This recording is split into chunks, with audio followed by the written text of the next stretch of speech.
Hello friends, it has been a minute since we did a video and I am so very excited to be here today. Today we're going to talk about dermaplaning. First I'm going to talk about why we dermaplane, then I'm going to show you the tools I use to dermaplane, and then I'll get into how to dermaplane. So why we dermaplane? There are a million reasons why you can and should be dermaplaning. The first for me as a makeup artist, I've been a professional makeup artist for over 20 years. I cannot tell you the amount of times that I just wished my client had removed that hair from her face. It is, the hair on our face is very fine and it's usually very, very light, and you cannot really see it like when you're looking at yourself head on, but when you turn and there's so much over in this area. And I have had clients who skin is dry and then they have this hair over it, and then when I'm putting makeup on it, like there's not enough moisturizer or primer in the world that is going to be able to make this area look smooth. Not to mention the lip, okay? I used to have what I called catfish because I had like these long little blonde hairs right here. And removing all of that is obviously more aesthetically pleasing, but it also makes your makeup go on so smooth, so smooth. And before anyone asks me, let me just dispel this myth right here. Your hair does not grow back thicker, harder, or darker, okay? It doesn't. You're not changing anything in the hair follicle. You're not. I know that when you shave your legs and it comes back in, it feels prickly. That's just because you're feeling the root of the hair coming in. It's not because if you've ever let the hair on your legs go for a while, like all winter, you'll know it feels soft, just like it did before you ever shaved it for the very first time. And that is no different with the face. So just take that right out of your head. The other reason I love to dermaplane is because it is exfoliating to the skin. So not only is it removing the hair on the face, but it's taking off that top layer of skin. When I get into tools, I'm going to talk about that a little bit more, but it's a great just overall exfoliating process. And the final reason that I love it is because by removing your hair, by removing that top layer of dead skin, any products that you put on after that are really going to absorb into the skin faster and more intensely because it's not fighting through the hair and the top dead skin layer, okay? So you're gonna get quicker and more intense absorption of those products that you use after. So it's really just like, I can't live without it now. I just cannot live without it. And I think so many people who've tried it end up hooked. And it is a service that you can get done professionally.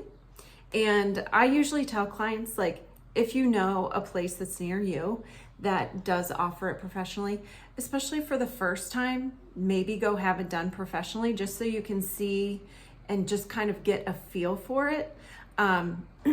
But it is something that you can do at home and you can maintain at home. So let's talk about how often. This depends on your skin. I do it about once a month.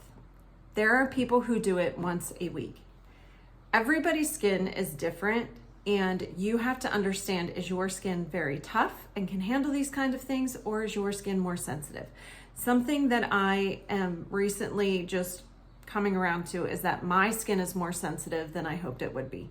So I have to just not be as intense with exfoliation processes.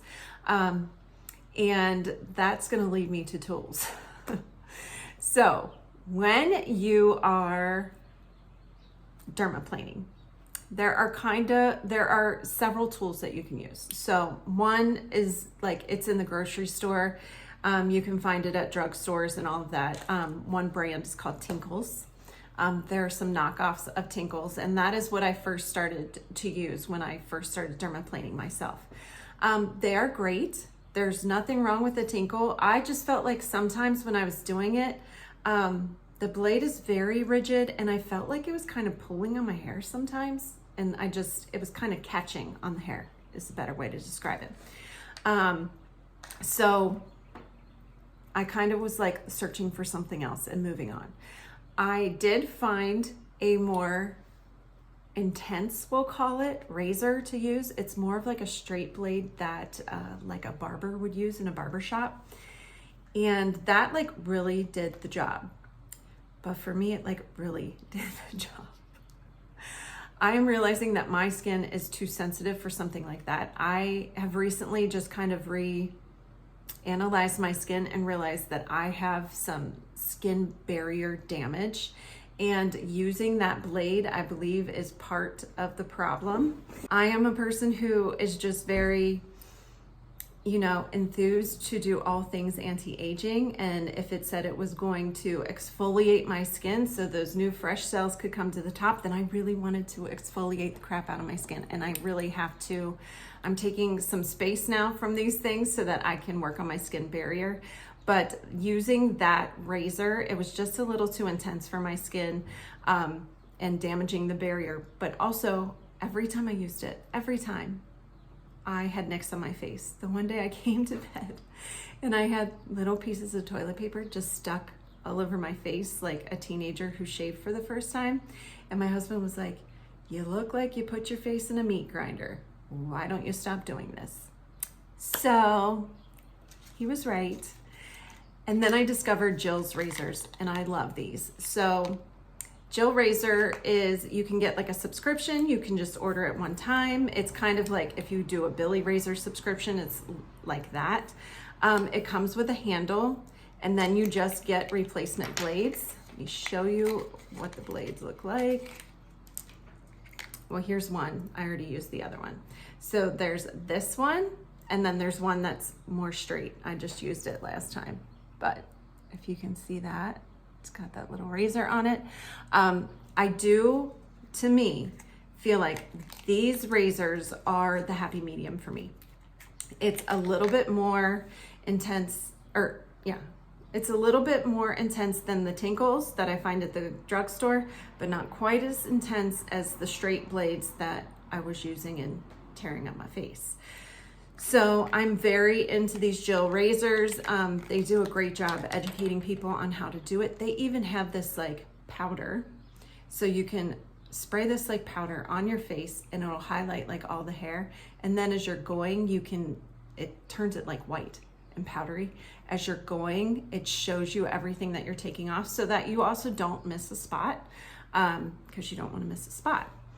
And then when I am done dermaplaning my face, the thing that I think is very key is that anything you use right after dermaplaning is really going to be magnified in your skin. I don't know another way to say it. So I do not use my actives. I do not use a vitamin C, and I do not use a retinol product because my skin is already exposed and very sensitive, so I'm just not ready for that. Now the next day I will, but that first day I don't.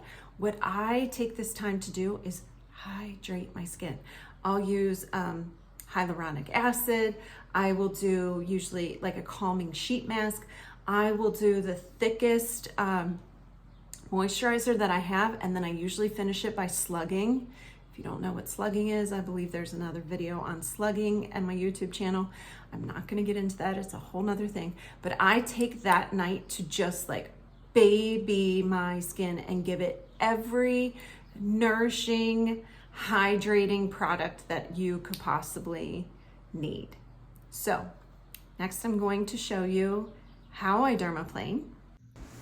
Personally, I like to use a face oil, any kind, to prep my skin before I dermaplane, but you do not have to do that step if you do not want. And we just really work in very, very short, small strokes down the face. You always want to kind of be working down. Look at that. That is hair, and it's gross, disgusting dead skin cells.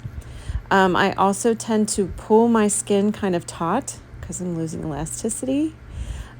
So I always find that a little bit helpful. Be careful on your jaw line. I have had a few nicks here.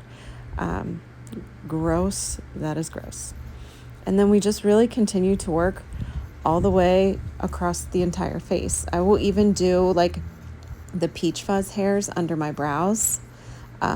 But this is one of my favorite parts right here, is getting that mustache off. You'll be astonished how much comes off of your forehead, and I will tell you most of that is dead skin. But that's it, friends. And then you are left with a smooth skin.